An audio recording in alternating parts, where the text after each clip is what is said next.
নতুন নির্বাচন কমিশনকে স্বাগত জানিয়েছে বিএনপি। দলটির নেতাদের আশা, জনগণের প্রত্যাশা পূরণে কাজ করবে নতুন কমিশন। সেই সাথে অন্তর্বর্তী সরকারকে প্রয়োজনীয় সংস্কার দ্রুত শেষ করে ভোটের অধিকার ফিরিয়ে দেওয়ার আহ্বানও জানান তারা। বসুন্ধরা ডায়াপেন্ট এখন আরো উন্নত। এই হট এয়ার থ্রো টপ শীত দ্রুত শোষণ করে সোনামণিকে দেয় কোমল অনুভূতি।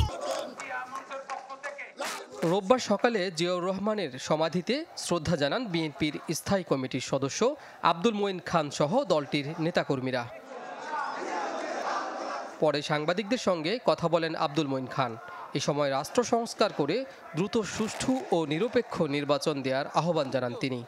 এই সরকারকে অহেতুক কোনো বিলম্ব করলে হবে না, তাদেরকে অত্যাবশ্যক যে সংস্কার সেগুলো সম্পাদন করে অনতিবিলম্বে বাংলাদেশে একটি সুষ্ঠু নিরপেক্ষ নির্বাচন দিতে হবে এবং সেই নির্বাচনের মাধ্যমে বাংলাদেশের মানুষের অধিকার মানুষের কাছে ফিরিয়ে দিতে হবে।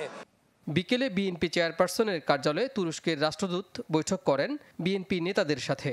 বৈঠক শেষে সাংবাদিকদের ব্রিফ করেন বিএনপি চেয়ারপারসনের পররাষ্ট্র বিষয়ক উপদেষ্টা কমিটির সদস্য আমির খসরু মাহমুদ চৌধুরী। ইলেকশন কমিশন সহ বিভিন্ন জনগণের প্রত্যাশা পূরণে নতুন নির্বাচন কমিশন কাজ করবে বলে আশা করেন আমির খসরু। শপথ নেওয়ার পরবর্তী কার্যক্রম যেগুলো আছে সেগুলো তারা আশা করি আমরা জনগণের প্রত্যাশা পূরণে সফল হবে।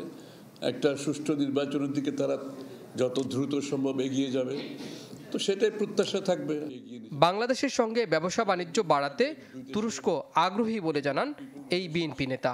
বিজনেস টু বিজনেস রিলেশনশিপ কিভাবে আরো বাড়ানো যায় আগামী দিনে। কাজী ফয়সাল, চ্যানেল 24, ঢাকা।